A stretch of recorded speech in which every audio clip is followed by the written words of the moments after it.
சூப்பராக இருந்தது. ரொம்ப என்ஜாய் பண்ணோம். அதான்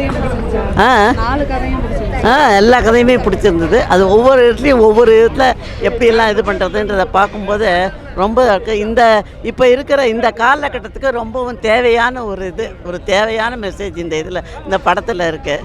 ஆனால் அது பார்க்குறதே எங்களுக்கு ரொம்ப சந்தோஷமாக இருக்குது. இனிமேல் வர்ற ஜெனரேஷன்ஸ் இளைஞர்களுக்கு அவங்களுக்கெல்லாம் எதிர்காலத்தில் இவங்க என்ன தப்பு பண்ணக்கூடாது, எப்படி இருக்கணும், ஒரு குடும்பம் அப்படிங்கன்னா எப்படி இருக்கணும் அப்படிங்கிற இதுக்கு ரொம்ப அற்புதமாக சொல்லியிருக்காரு.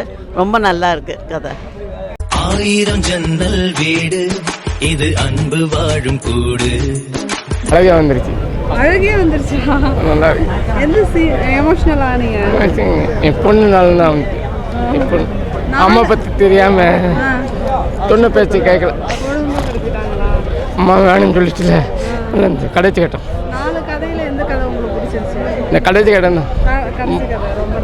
அம்மா வேணும்னு சொல்கிறல்ல, அம்மா என் பொண்ணு இருக்குல்ல, அம்மா வேணும் பார்த்த கிடையாது. இந்த படம் பார்த்து தெரிஞ்சுக்கணும்.